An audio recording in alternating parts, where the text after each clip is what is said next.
Hello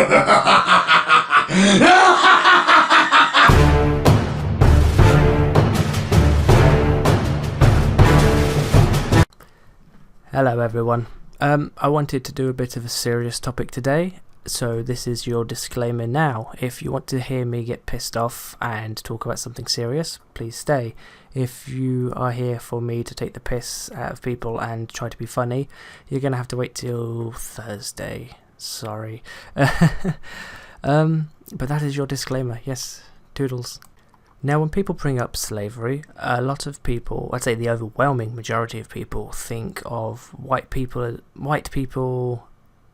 and to some extent olive people as the oppressors, and black people as the victims. Now, black people certainly had it worse, but they were not the fucking only ones that were oppressed and marginalised and treated like shit. So this series will be going back in time with each new episode, further and further back, and we'll be talking about how throughout history, pretty much every single culture, every single race, every single nation and their sub-nations that came before them, they all pretty much were big on slaves. Slavery was amazing if you think about it. It's cheap. You've just got to, feed them and house them. Acquire them, usually done from other people anyway, and after that initial investment you've got free labour until they expire. So I don't think there's been a faction or a nation or a people that's ever really seen slavery as terrible, apart from the civilised world now. Now, when Whitey was keeping Blackie down in chains working in the fields, it was mostly in the Americas. But there were also two other massively oppressed people in the 1700s, which is the time span I shall be focusing on today. However, both of these other groups had more rights than the blacks. They were still treated merely as expendable, manpower, and a lot would die in transportation and mistreatment, sanitary issues, and just human violence, really. But just because they weren't treated as badly legally doesn't mean they still weren't treated as shit. And today we'll be looking at their stories more than the black stories, because everyone knows the black stories. So today we'll be focusing on the other two groups. Now, before I start on the first other people, a common tactic for the owner of servants and slaves was they'd take them to wherever they wanted to go in the New World and then sell them off for a profit with their contracts, if they were indentured servants, to plantation owners, factory workers, anyone that needed expendable labour quickly. Those who were sold as indentured slaves, or indentured servants should I say, were primarily the Irish. So they had no choice. They had to go wherever their contract holder was, and they had no say in the matter. All they could hope for was that they survived to the end of their agreed period. Some people would say, I'll work for you for 3 years, you don't have to pay me, you just need to house and feed me.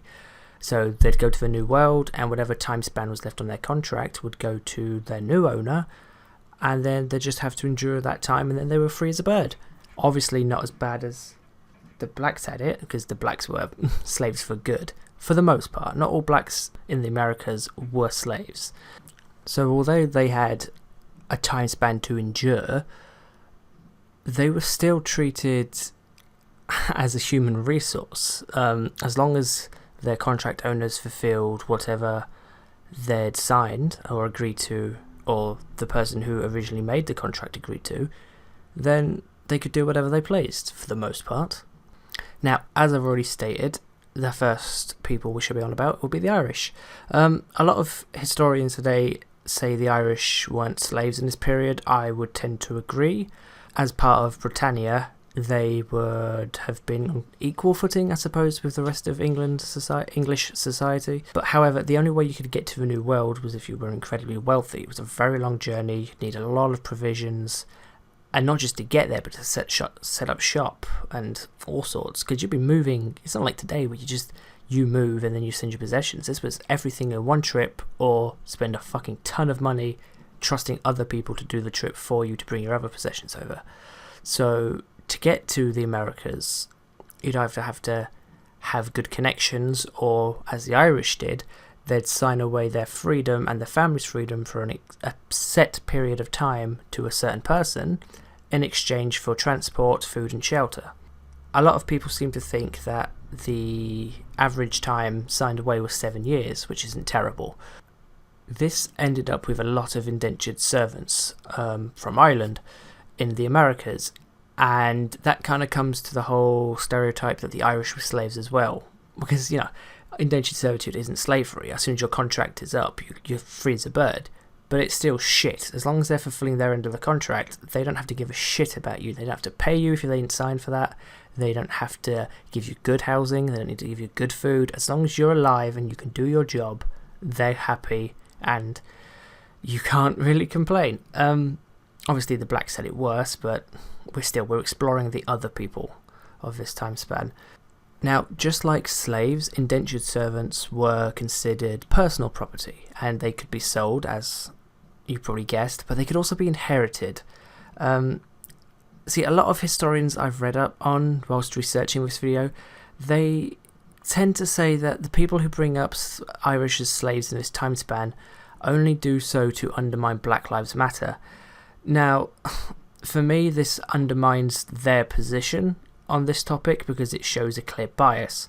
I'm not making this to oppose Black Lives Matter. I'm not making this to throw it in the face of social justice warriors.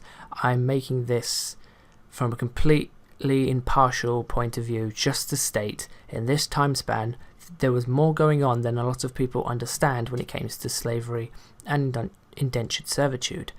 Just because the blacks had it the worst doesn't mean they're the only ones that deserve to be remembered. So fuck them. As far as I'm concerned, their impartiality has gone out the window, and their credibility, because once you bring your own personal biases into history, then are you really reporting history, or are you reporting what you want history to be?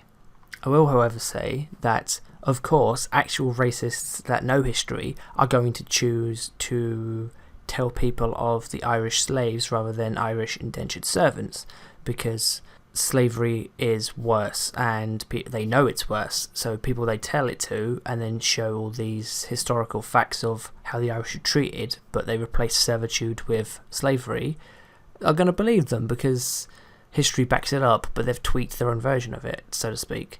So yeah, of course I can see why actual racists would like the Irish servitude angle, because assholes use history to push their own agendas, of course they do, but they only use the bits that they like. Now, the second group of people I'm going to be talking about today is going to be, as I'm sure some of you might have guessed, the Asians. Especially today, it will be focusing on the Japanese under the Portuguese. According to the Japan Times, which, going from their about page, is Japan's oldest and only English-language newspaper, and has been kicking since 1897. So I shall be trusting their research and sources on this topic, as this revolves around the treatment of their citizens and their ancestors, and, you know, I hope this is their version of a decent journalism and not their version of The Guardian, because, you know, I may as well burn this video now then.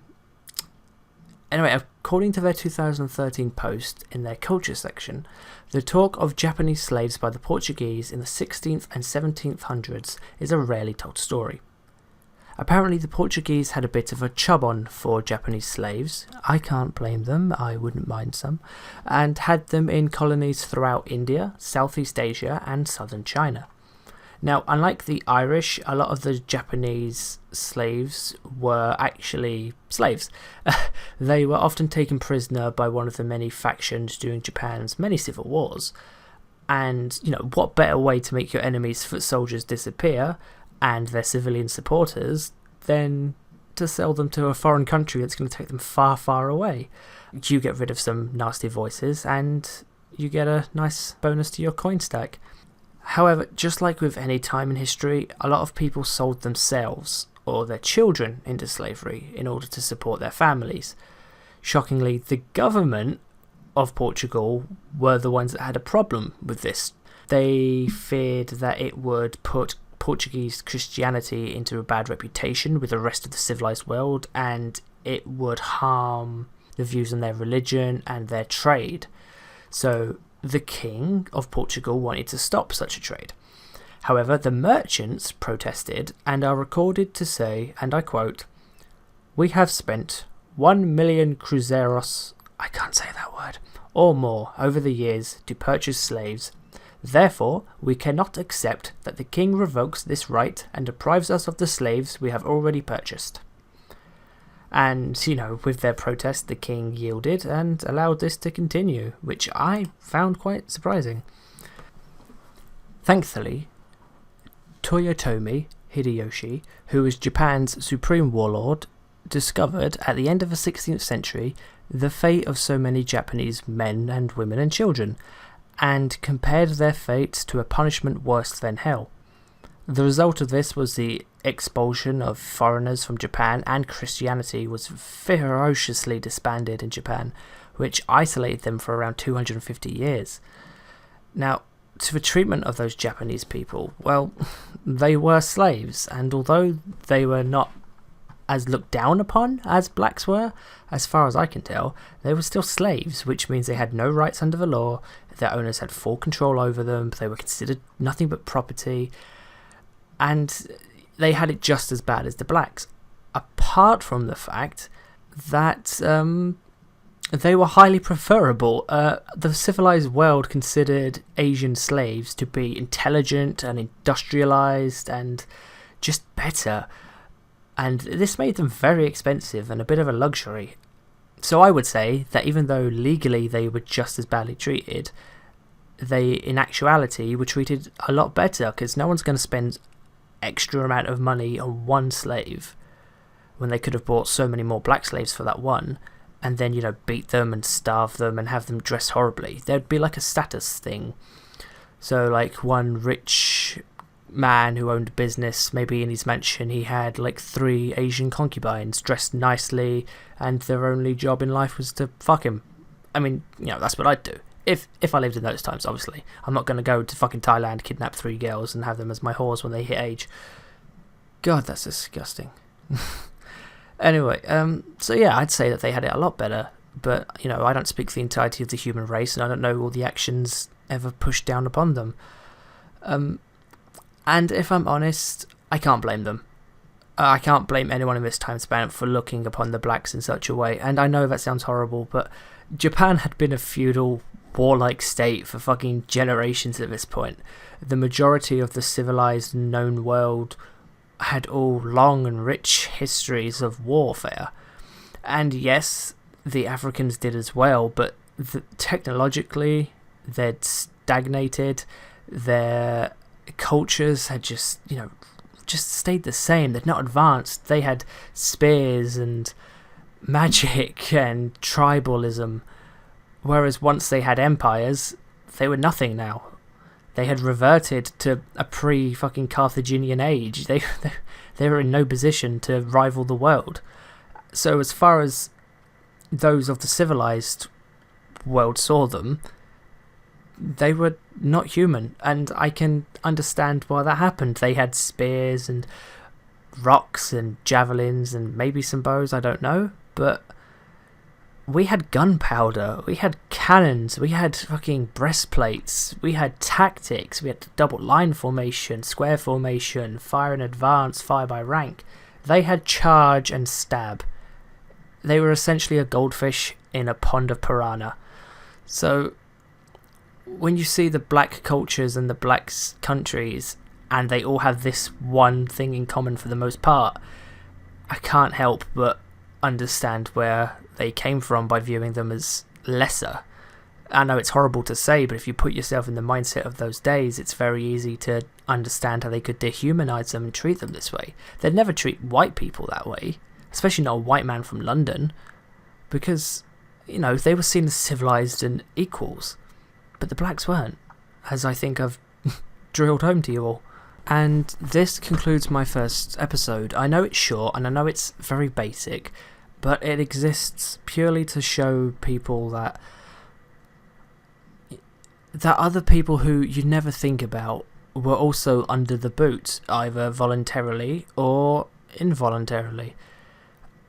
It's not just the blacks. Yes, they had it the worst, but just by focusing on them, you just brush under the rug all the other people that suffered. And throughout this series, I'm going to be bringing to light a lot of people who have suffered, and you're going to realise that everyone's been a slave to someone at some point.